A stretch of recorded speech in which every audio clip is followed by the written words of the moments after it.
let's talk about creating an energy visualization that's customized to your unique unconscious mind. First, there are three modes of visualization. See, most people have one dominant sense, right? It's either tactile or visual or auditory. Now, this can change over time. It's not a lifelong thing, but it tends to have some stability for most people. Tactile people tend to do best by imagining how energy feels to them. Visual people tend to do best by imagining a visual representation of that feeling. Auditory people tend to do best by imagining a sound that represents that feeling. Now, most people don't know whether they're primarily auditory or tactile or visual. So my approach as a teacher is to have you create a visualization that spans all three of those senses. This video is going to guide you through creating that customized representation of energy. I want to mention, if one sense feels best to you, focus on that one. And occasionally, I have a student who doesn't like imagining sounds or imagining visuals. So if one or two of the senses don't feel great to you, just skip it. You're developing a way to communicate with your unconscious mind, so trust what feels right to you. Remember, when I say visualize, I mean to imagine the visual, auditory, tactile, kinesthetic, and any other attributes you've associated with energy. There's just no word in the English language for doing all that, so I use visualize.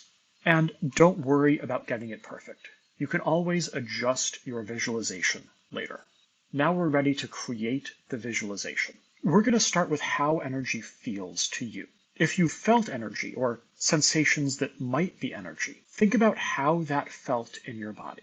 That's the language of your unconscious. If you haven't felt energy, imagine how it might feel. Common sensations include tingling, a pleasant pressure, and heat, which is perhaps the most common. Think about each of them, notice how it feels to you, and pick whichever one feels best. Later on, we'll play some games, get some data, and update.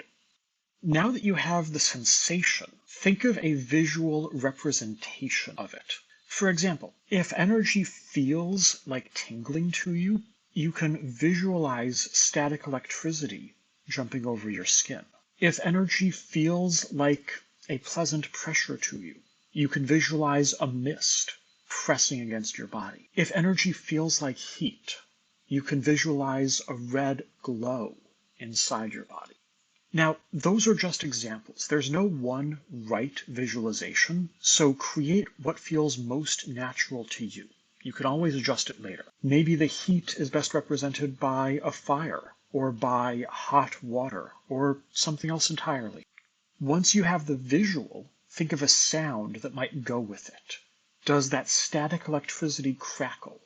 Does that red glow hum? Or is the energy silent? Again, whatever feels most natural to you. As you do this, try to set aside TV and movies. We've all seen superheroes and anime characters building energy and shooting energy bolts. It can be easy to draw from those stories, but just like it's unlikely that your unconscious represents energy the same way as mine does, it's even more unlikely that your unconscious represents energy the way that the artists who made those TV shows and movies do. Instead, look inward to your experience and your unconscious, and find a visualization that feels most natural to you. So create a visualization that uses those three senses, tactile, visual, and auditory. And next, we'll use that visualization to build and move energy.